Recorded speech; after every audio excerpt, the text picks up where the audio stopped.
Olá, tudo bem? Você sabia que na natureza uma substância pode ter diversos tipos de estados físicos? E é isso que iremos ver na videoaula de hoje.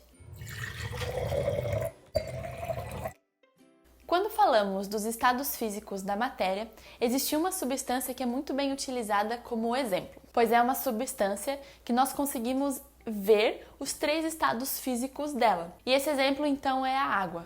Quando a gente coloca um pouco de água no congelador, a gente vê que ela vira gelo.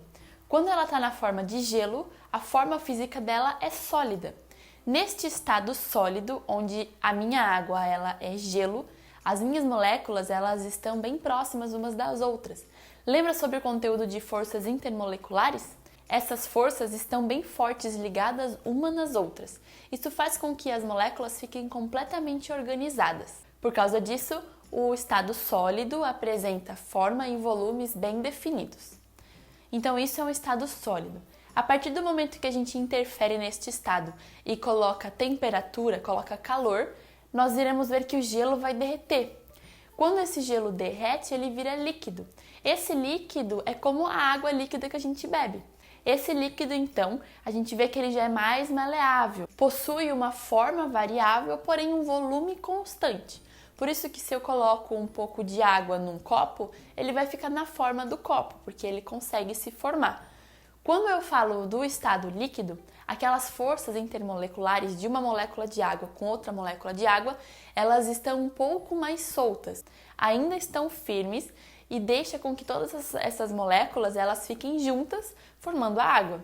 Só que elas não estão mais tão firmes e tão juntas quanto um estado sólido, quanto o gelo. E se eu tenho essa quantidade de água e eu coloco mais calor ainda, por exemplo, numa chaleira e levo até o fogão, eu vou ver que essa água em pouco tempo ela começa a evaporar, ou seja, ela se transforma do estado líquido para o estado gasoso.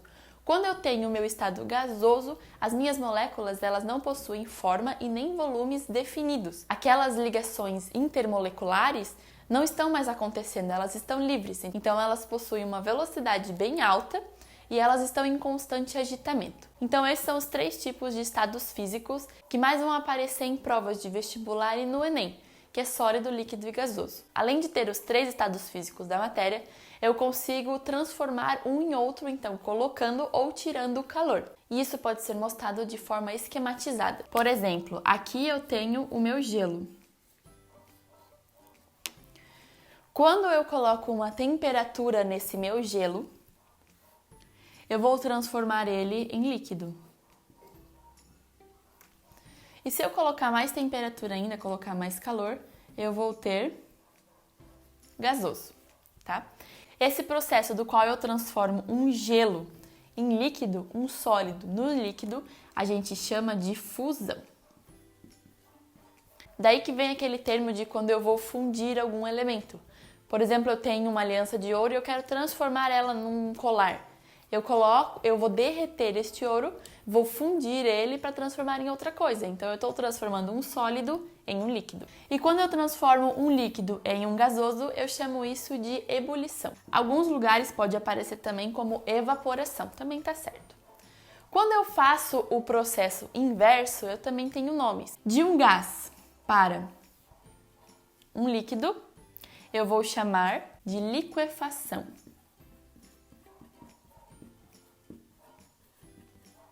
E de um líquido para um sólido, de solidificação.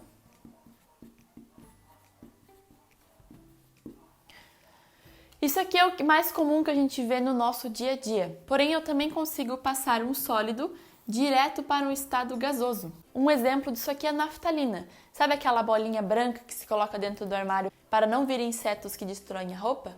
Se você analisar com o tempo, aquela bolinha ela some. Mas não deixa nenhum rastro de líquido ali, simplesmente porque ela tem a capacidade de passar do sólido diretamente para o gasoso. Com isso, liberando um cheiro bem forte e bem característico da própria naftalina. Esse processo aqui a gente chama de sublimação. Como eu consigo fazer também o inverso ao contrário, então eu consigo transformar o meu gás num sólido. E isso aqui a gente chama de ressublimação. Se eu utilizar como exemplo a água, eu sei que existe uma temperatura para que ele se transforme de um estado para o outro. Se eu coloco a minha água no freezer, eu sei que se o freezer estiver numa temperatura de 0 graus para baixo, ou seja, 0, -1 ou -2 graus Celsius, eu sempre vou ter um gelo. Porque a partir de 0 para baixo, a minha água sempre vai ficar sólida. Quando eu tiro esse gelo do meu congelador, eu vejo que em pouco tempo ele começa a derreter, ele começa a se transformar em líquido. E isso acontece porque a temperatura média aqui do ambiente é em torno de 25 graus Celsius. Essa temperatura já é estado líquido da minha água. De 0 até 100 graus, eu sempre vou ter o estado líquido. Quando a minha temperatura atinge 100 graus, eu vou ter então um estado gasoso. Esses números dependem de substâncias para substâncias. O álcool, por exemplo, ele tem uma temperatura de fusão, que é uma temperatura para transformar do sólido para o líquido, bem mais baixa. Por isso que se eu colocar uma bebida alcoólica que tem um alto teor alcoólico no freezer, ela não congela, porque a temperatura do congelador vai até -4 graus mais ou menos. E para congelar uma bebida alcoólica, o álcool em si, é em torno de -78, -100 graus Celsius, por isso que a bebida não congela. Então essas temperaturas variam. No caso da água, eu sei que 0 graus eu tenho gelo, temperatura ambiente líquido e acima de 100 graus eu vou ter o vapor. Só que existe um detalhe com a água e com algumas outras substâncias. Um exemplo é se eu lavo roupa, a roupa eu sei que ela está úmida, ela está molhada, então ali tem água líquida. Quando eu penduro ela no varal, depois de um tempo ela fica seca. Só que a minha roupa não chegou a ter uma temperatura de 100 graus. Então isso aí é um dos tipos de transformação de líquido em gasoso. Nesse caso, onde o meu líquido ele passa para um gasoso numa temperatura bem menor do que 100 graus, eu tenho o que a gente chama de evaporação. Isso acontece porque é uma forma espontânea da minha água se transformar em vapor. Por isso que a minha roupa fica seca e eu não preciso chegar a uma temperatura de 100 graus. Um outro exemplo também é quando eu vou jogar um pouco de água numa chapa bem quente. Já viram o que acontece? Ele faz aquele barulho bem forte. Aquela chapa, ela está bem quente. No momento em que eu jogo a água ali dentro, é como que ela levasse um choque térmico e evaporasse. Isso a gente chama de calefação. E então o nome ebulição é quando eu coloco uma chaleira no fogo. Essa chaleira ela vai aquecer e quando chegar a 100 graus, todo aquele ambiente vai evaporar. Evapora pouco em pouquinho, por isso que fica saindo vapor e um pouco de água, vapor e um pouco de água. Mas se eu deixar a chaleira ligada lá no fogo por um bom tempo, a água vai sumir, porque tudo vai transformar em vapor. Além de tudo isso, eu consigo colocar esses valores, esses dados, num gráfico. Usando o exemplo da água, eu sei que quando eu tenho uma temperatura de 0 graus, a minha água ela é sólida. E de 0 para baixo, ela também é sólida. Então é como que aqui eu tivesse um gráfico. Ok? Aqui eu vou ter os valores de temperatura e aqui é o tempo, ao longo do tempo. Em 0 graus, a minha água ela é sólida, então aqui eu tenho um sólido.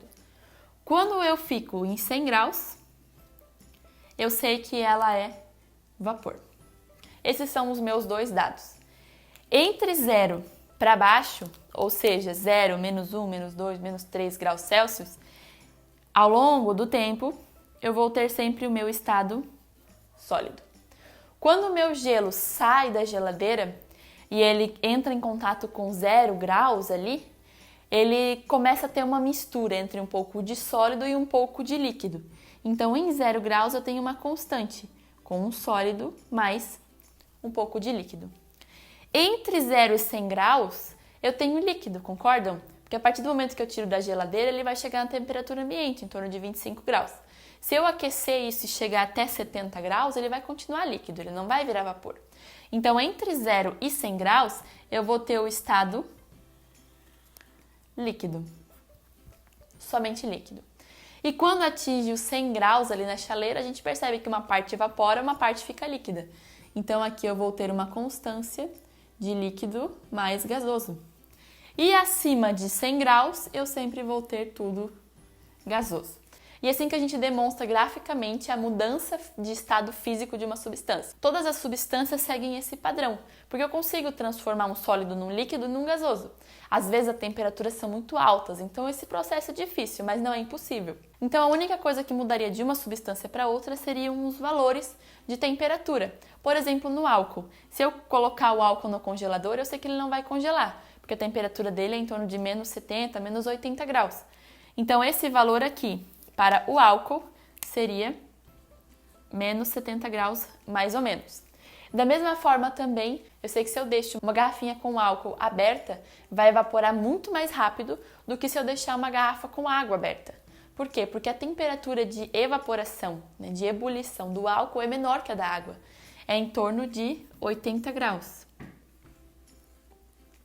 O gráfico é o mesmo. Se eu chegar a menos 70, eu tenho sólido mais líquido entre esse intervalo líquido e a partir de 80 graus eu vou ter uma mistura de líquido com gasoso, ficando só gasoso depois. Então o gráfico ele continua com o mesmo exemplo, só mudo as temperaturas. Então isso tudo aqui é quando eu estou falando de uma substância, analisando os estados físicos dessas substâncias. Se você ficou com alguma dúvida, pode escrever aqui embaixo nos comentários que eu irei te ajudar. Se esse vídeo te ajudou de alguma forma, não esqueça de deixar um like, de se inscrever no canal e ativar o sininho. Assim você recebe a notificação quando eu lançar um vídeo novo. Tchau e bons estudos!